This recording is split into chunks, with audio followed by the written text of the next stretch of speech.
2:01 a.m. January 3, 2026, the Caracas night splits open with the roar of American helicopters. Nicolás Maduro, the man who survived sanctions, riots, assassination attempts, who became a global pariah and somehow kept standing, is dragged from his compound in handcuffs. 30 minutes. That's all it took. By dawn, he's on a U.S. carrier somewhere in the Caribbean, and the world wakes up to a new reality. The official story: narco-terrorism, drug trafficking, the usual justifications we've been selling for decades. But that's not what this was about. This wasn't about Maduro. This wasn't about drugs. This was about China. And if you think this is just another military adventure, another regime change operation, you're missing the point entirely. What happened in Caracas wasn't an ending. It was an opening shot. I've been tracking these shadows for years, watching the pieces move across the board while everyone else was distracted by the noise. Venezuela marks the first strike in a war that's already raging, a war most people don't even know they're living through. What you're witnessing isn't foreign policy. It's the birth of something new, something Trump himself named just hours after Maduro was taken. Welcome to the Donro Doctrine. And if you think Trump's just posturing, if you think this is more bluster and Twitter threats, you need to listen very carefully, because this redefines everything we've understood about American power.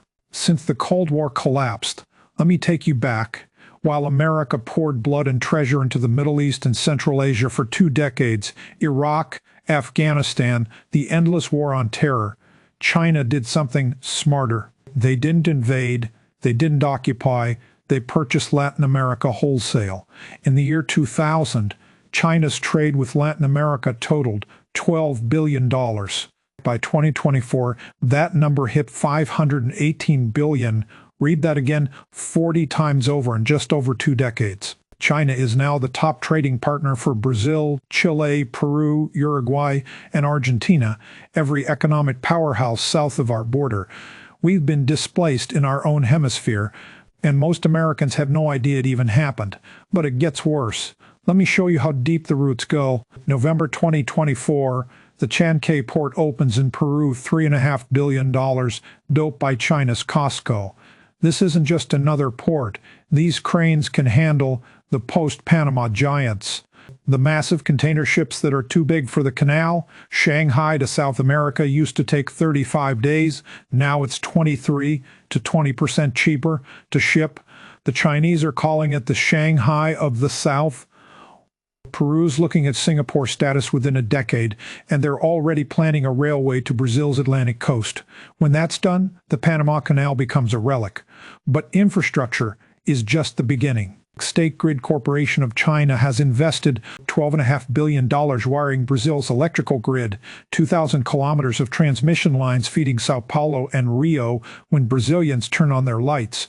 They're powered by Chinese infrastructure, another $3.6 billion coming in 2025, $40 billion projected by 2030. Now let's talk about lithium. The lithium triangle. Bolivia, Argentina, Chile holds 60% of the world's reserves. Bolivia alone has doubled what Chile does. And KET, China's battery giant, has locked in billions in extraction deals. No lithium, no electric vehicles, no EVs, no green transition. China doesn't just own the future of transportation, they own the minerals it's built on. While we were arguing about climate policy, they were buying the actual rocks you need to make it work. Washington finally woke up to the reality that the Monroe Doctrine had been gutted not by cannons but by containers, not by invasion but by investment. And Trump decided to end it, not with diplomacy, with force. Hours after Maduro was captured, Trump posted 6 words that should make every strategist in Beijing lose sleep. We've superseded Monroe by a real lot. Then he gave it a name. The Donro Doctrine. And no, that's not a joke. That's not a typo. That's the new iron rule of the Western Hemisphere, and it represents the most dramatic pivot in U.S. foreign policy since the fall of the Soviet Union. Here's what it means in practice. The hemisphere is now the priority. The 2025 National Security Strategy dedicates 5 full pages to Latin America. That's more than Europe, more than Asia. The message is simple and brutal. China, Russia, Iran. These are existential threats to U.S. interests. Any nation accepting their aid, their investment, their infrastructure deals will see American finance choke them. Not tomorrow. Today, this isn't persuasion. This is coercion. Liberation Day tariffs hit with a 10% blanket rate.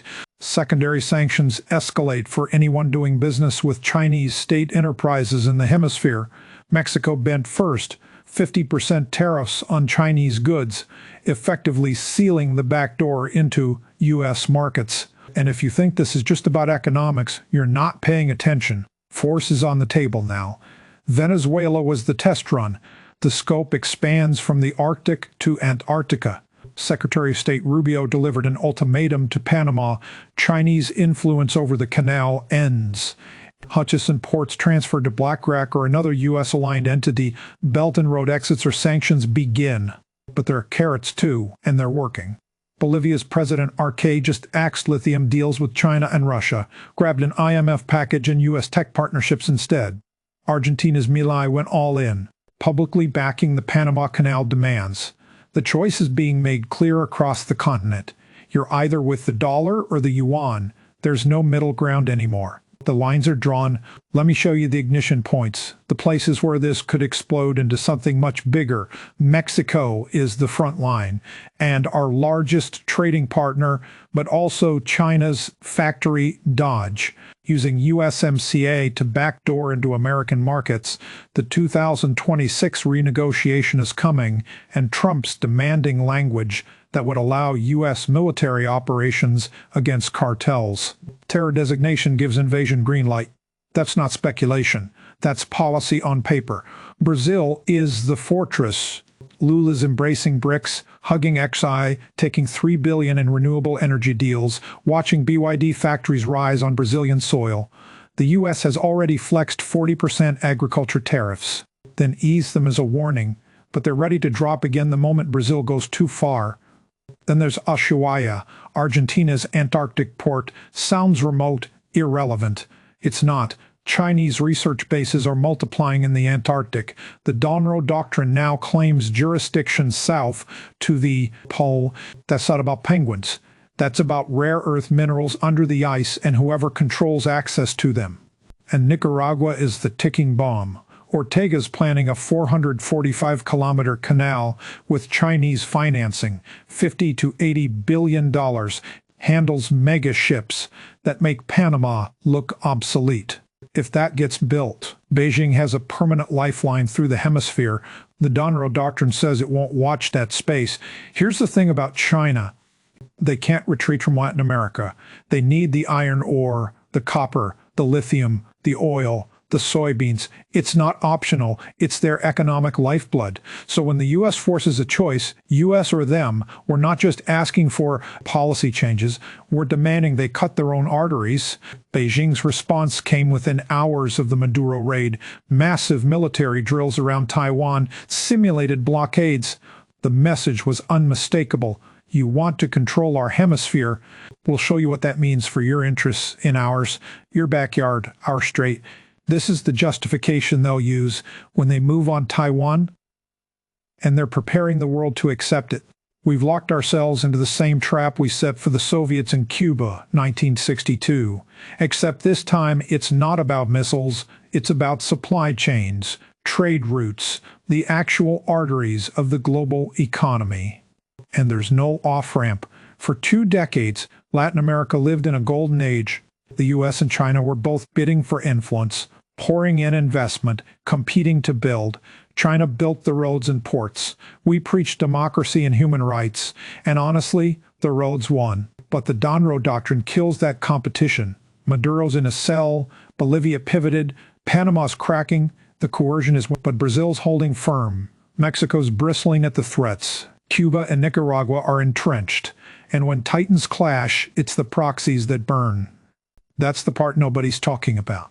These countries didn't ask to be the battleground for a new Cold War, but that's what they're becoming. Here's the crack in the Donro Doctrine, the place where this could all fall apart.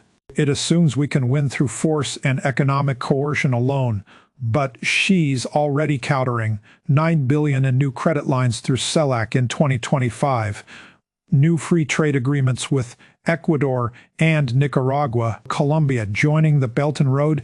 Latin American exports to China are up 8% this year, even with U.S. pressure. Because here's the reality. China offers concrete. Roads, ports, power plants, no lectures about democracy or human rights. The U.S. offers 11 free trade agreements and 0 ports. Coercion grabs the keys to the house, but it bursts resentment, nationalism, the exact forces that drive countries back into Beijing's arms. Every time we overreach, we prove their point. America has dominated this hemisphere for 2 centuries. That dominance is being challenged for the first time since the British burned Washington.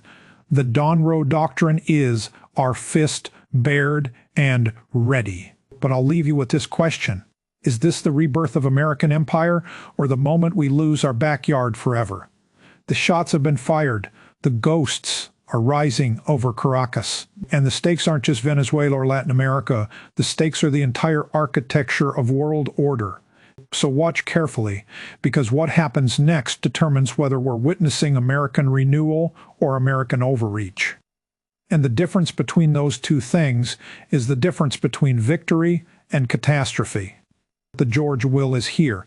The question is whether it saves us or buries us. Watch.